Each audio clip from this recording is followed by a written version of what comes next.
Okay, so a special tuning note with this, just for our purposes here, just to keep it as simple and accessible for everyone to just jump right in. I'm going to be doing this in a drop D tuning, DAD, GBE, bop, bop, bop. But if you want to play along with the recorded version, they're going to be in a drop D flat. So they would just have the drop D here, like we were doing, and then they would just take every string a half step lower. So if you want to go through all that, drop every string a half step, and then do the drop D on top of that, you can do that just to match what they're doing. But like I said, for our purposes here, just to make it simple, I'm just going to do a drop D. All right, so starting here with this verse pattern, we'll start here at this kind of mid-voiced E minor 7. So we'll hit like the bass notes of it, like the 7A and 9D. All right, and then we'll kind of hit the full chord. So we're just going to add the 7G and 8B with it. All right, pick through it at that 8G, or sorry, 8B, 7G. And then we kind of do the scale down where we'll slide up to the 9G, back to 7, 9D to 7, hit the 10 on the A, and I kind of like to make sure I hit that with the ring finger because it helps lead me into the next chord. So we went. All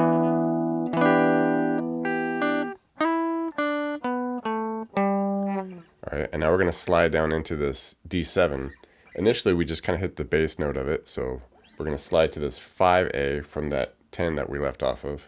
All right, and then we have our chord formed under it, which is like a D7 chord. And we do 5A, 4D, 5G, 3B. All right. And then we take that same shape, drop it down 2 frets for a C7. So we got the 3A, 2D, 3G, 1B. Hit that, and then we're going to pick through a little bit here with that 2 on the D again. And then, this might be a little tricky if you don't have much pinky dexterity, but if you don't, you can kind of switch the look, maybe try something like this, but I just kind of keep the same chord shape. So like that C7 shape, hit the 2D again, and then we're going to hit that 3G, but we're going to lift off the 1B so it's an open, and then we just bend that 3G, hit the open B, and then release the 3G. Okay, like I said, if you can't quite get that with your pinky, you can switch the look. So you got like your index and middle finger doing it. Maybe you just got to do a kind of a faster change. So there's that, and then there's kind of an alternating thing that happens with the end. We go through the whole thing as usual.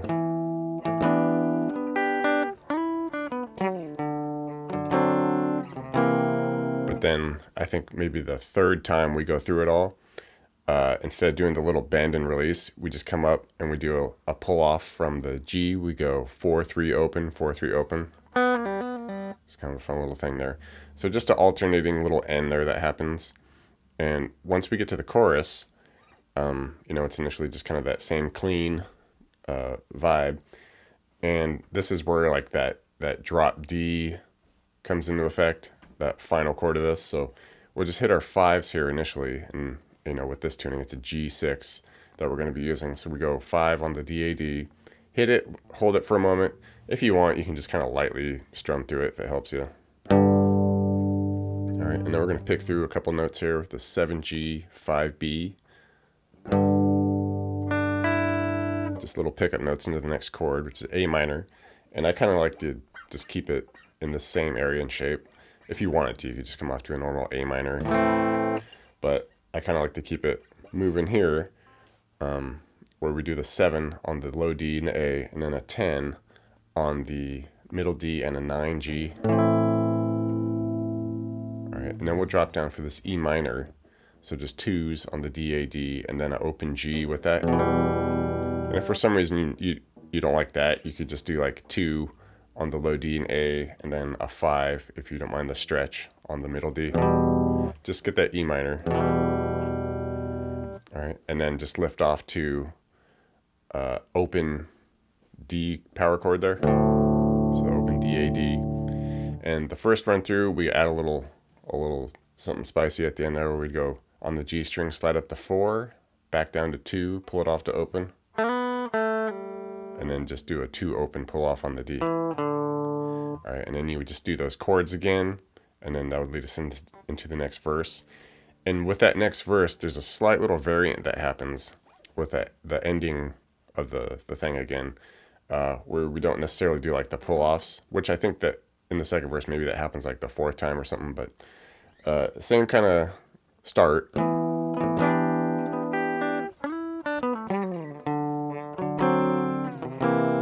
But here there's kind of like a dynamic hit that happens with the vocal, where instead of just kind of picking through, hitting the bend, releasing it, we pick through that C7, we hit the 2D, and then we'll hit that 3 bend on the G, but we hit it right with the open B and just do it twice. Just go. Okay. Okay, it's just this little variant dynamic that happens with the vocal there. So just heads up on that. And once we get through, the chorus again, we get to, I guess, what you call the bridge, but it's still the chorus chords. It's just a dynamic difference that happens. Like you can throw in some overdrive, get a little bigger with it. And it's just this real on-tempo strumming now. And we just start with our normal chords. We can just do like the power chords here at the 5s. Okay, just couple sets of 4 there with the 5s. And then up to our A minor shape, same deal we used, the 7s, the 10, and the 9. Off to the E minor, to the open power chord.